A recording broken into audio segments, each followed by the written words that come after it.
Drew, when you look at Ohio State on film, what have you seen from them so far defensively?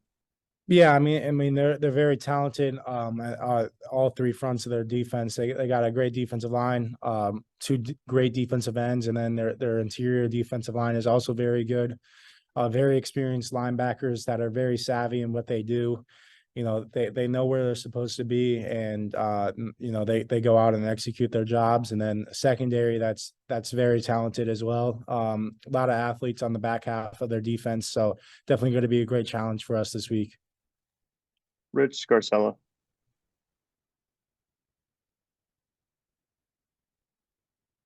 Rich, I think you're muted. Okay. Drew, what are your thoughts about playing at Ohio State, playing in your home state, and how many ticket requests have you received? Yeah, I mean, I don't know how many ticket requests I have. I delivered that to my parents. I don't worry about the tickets because I gotta be focused on the game. I can't be more focused on anything extra other than that. But I mean, it's just a great opportunity to go back home. Obviously, we're going to be facing a top team in the country, on both sides of the ball, and it's going to be a great challenge for us. And I think we look forward to that challenge and that opportunity we have this weekend. Audrey Snyder. Hey, Drew, sorry about that.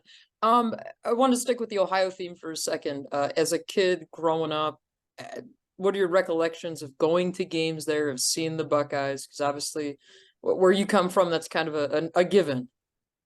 Yeah, I mean, I did grow up going to Ohio State games, like a lot of us did in Ohio. Yeah, I mean, they got a great fan base, a great atmosphere. Going to be very challenging atmosphere. They're a very passionate fan base, but I think it's nothing we're not prepared for. We practice in very loud environments all the time. I'm sure you guys hear the speakers on Tuesdays and Wednesdays. So yeah, I mean, I think we're going to be prepared for it. But at the end of the day, it's just going out and executing our jobs and just being sound in our assignments. Johnny McGonigal. Drew, I guess continuing along that, you'd mentioned that you're not, handling any of the ticket stuff. You can't focus on that. But have you talked to family and friends about this game, about the opportunity that you have personally to go back home and play at Ohio State and just kind of the reality of that? I mean, yeah, I definitely talked to them about it. But at the end of the day, like we just have to approach it the same. We can't approach it any differently. We can't change our routine about anything. We have to keep improving on our process as a team and as individuals. And I think so far yesterday, I know we had great meetings with like player-led meetings because Monday's our off day for us. So we had a great start on Monday. We just got to keep building that off today with meetings and practice and, just give ourselves the best opportunity to go out there and execute and just be very diligent in how we, watch film and how we take notes in meetings this week. Daniel Gowan. Hey Drew, you're halfway through the season with Mike up in the booth. How has that gone for you so far? And what kind of role has Danny O'Brien played on the sideline as a bit of an intermediary between you guys? Mm-hmm. Yeah, I mean, having Coach Yursich up in the box is definitely very helpful. I mean, I talk to him probably every other series on the headset, so I'm still talking to him throughout the game, being very vocal with him on things I see out on the field, what he's seeing, just comparing, thoughts with him. And then obviously Danny's been a huge help for me, and the whole quarterback room. He definitely brings something to the table for us. He's a great person to be around. He's a great coach too. And I just look forward to like meeting with him and Coach Yursich every day during our meetings. Donnie Collins. Hi, Drew. You guys obviously want to keep everything as similar this week as it was last week, as it was the week before, was the week before that. But is there a different feeling around this game? There definitely is nationally, locally. This game's been circled for a while, but does it feel different to you this week? And if it does, how do you kind of try to balance that with trying to keep with that consistent mentality? I mean, it feels a little bit different, but nothing too crazy from that standpoint. I think, we really just want to focus on ourselves. We as a team, we can't worry about what outsiders are saying, what national media says about us, because that's not going to help us achieve our goals. And they're not going to be out there helping us win the game. So we have to, focus on ourselves. I think we had a really great week of preparation, like I said, on Saturday last week, and we have to have a better week this week. We have to be a lot more consistent throughout practice. I know that's one of my goals going throughout this week, is just to be on top of everything, be very, very consistent in practice, and just uplifting those around us and making sure everybody is, we're straight on the game plan and nobody has any questions by the time the game comes around. Frank Bodani.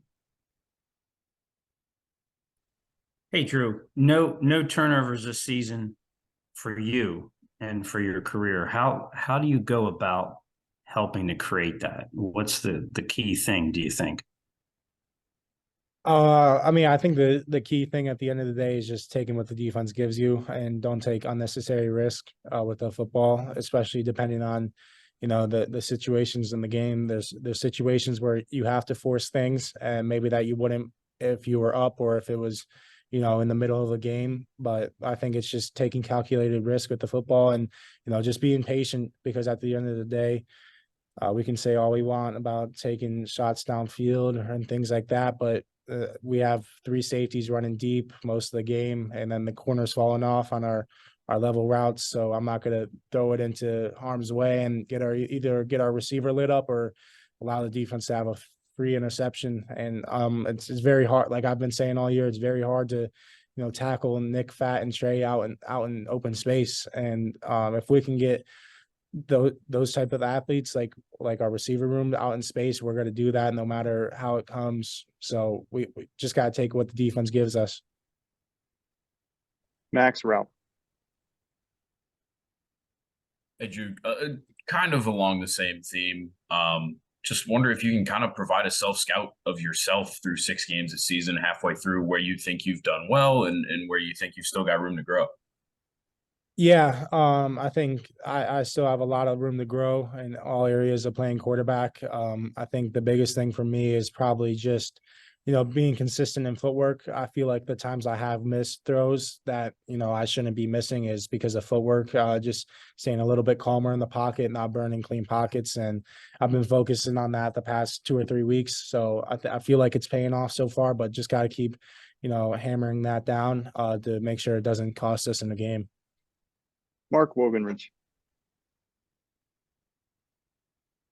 Hey, Drew, Coach Franklin, when he talks about recruiting, he always mentions keeping the best players from Pennsylvania in Pennsylvania. Now, for you being from Ohio, what is an Ohio football player? What does that mean to you? And he's also mentioned about you and your family not wavering during the recruiting process. What was that like? What does he mean by you not wavering? You're saying like me staying here? Is that what you're asking? Yeah. Staying here when the other schools were coming, we're interested after you committed. Yeah. Okay. Yeah. I mean, at the end of the day, one of the things I did during my recruiting process was not worry about the name of the school. At the end of the day, it was school A, school B, school C, and the pros and cons of each school, what I felt like in my eyes, and where I could go be best developed, not only on the field, but off the field. And, I felt like at the end of the day, for me, it was Penn State, and I truly believe that. And I think, it's doing that helped me a lot during my recruiting process. And then I always said during my recruiting process internally, like I was never just going to flip, after I committed unless something major happened, and, nothing major happened.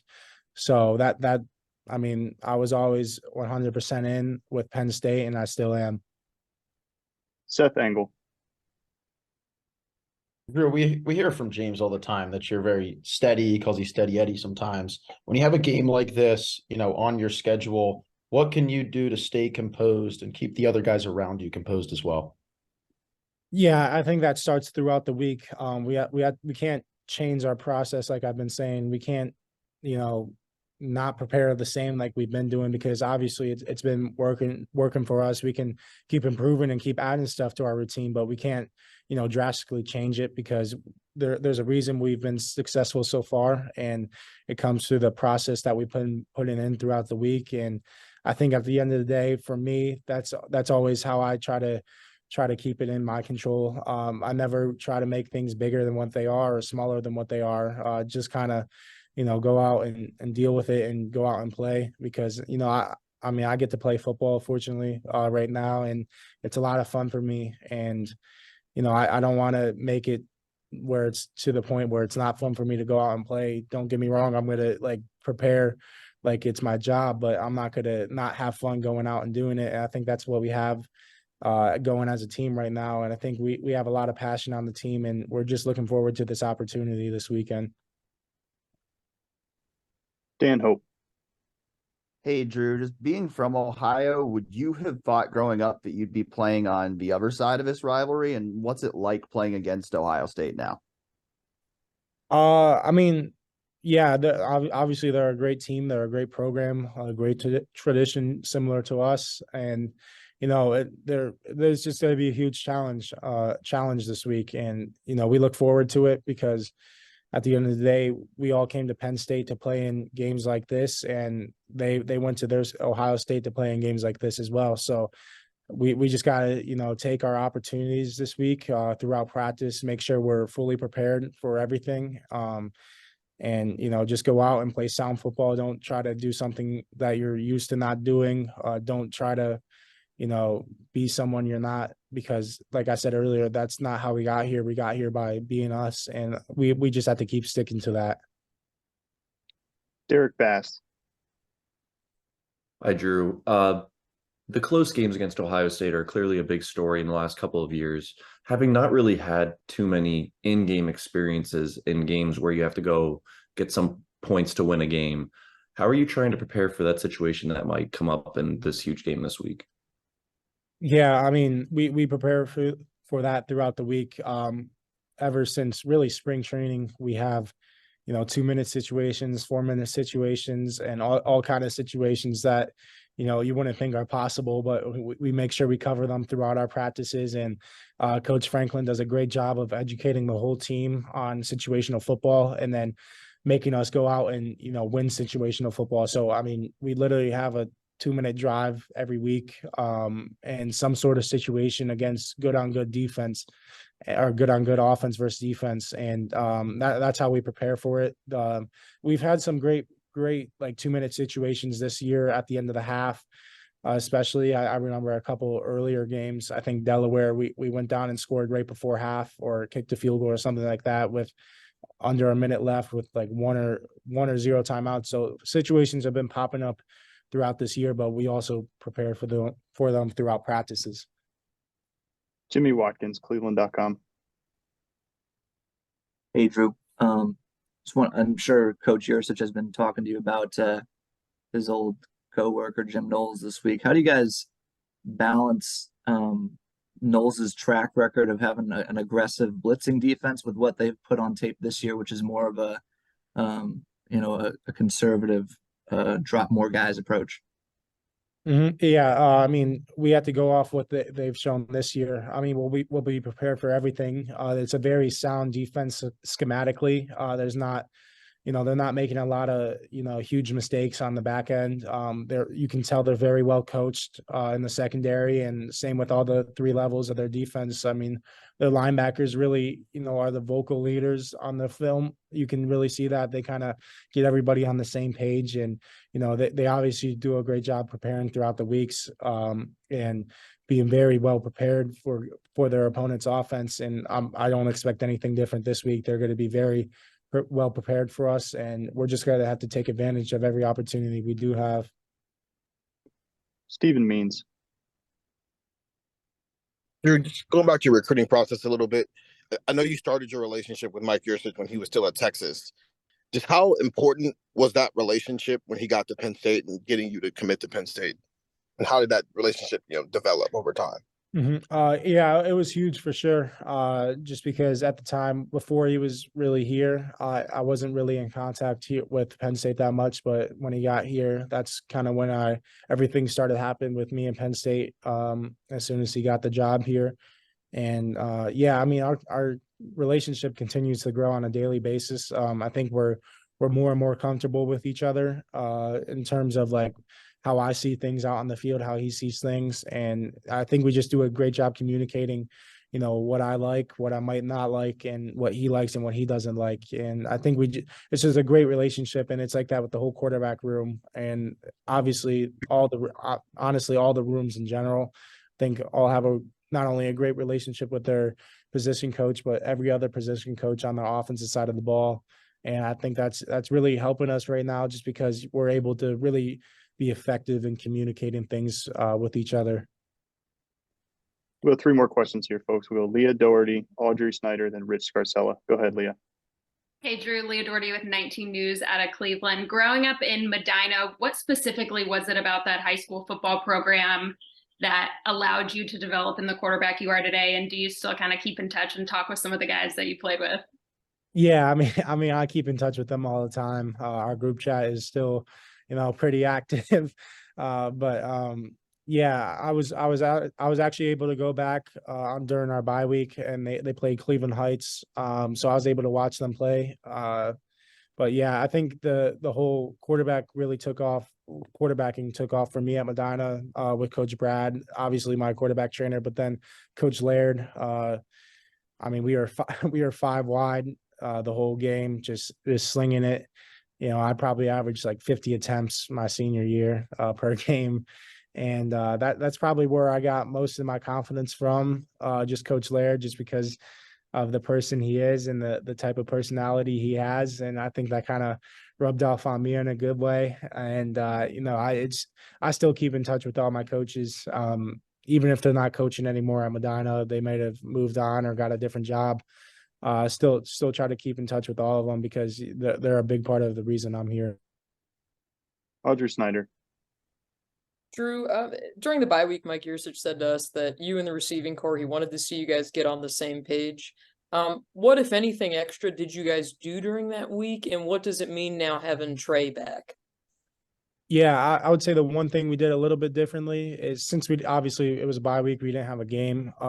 We didn't watch the next week's opponent on our Monday meetings. We decided to actually watch one-on-ones throughout practice from the weeks prior, whether it be red zone or open field one-on-ones. And, you know, I kind of let the receivers run the meeting and talk about their routes, what they were thinking. And then me and Bo would jump in and say what we were thinking versus a certain coverage, certain leverage on a route, and how we would ideally like to throw it, so we can really communicate that, and then they can now expect that when we go out and that happens. So I think that was the one thing we did a little bit different, just because on Mondays we're usually just watching the next week's opponent's film as opposed to one-on-ones, just to get a head start on them.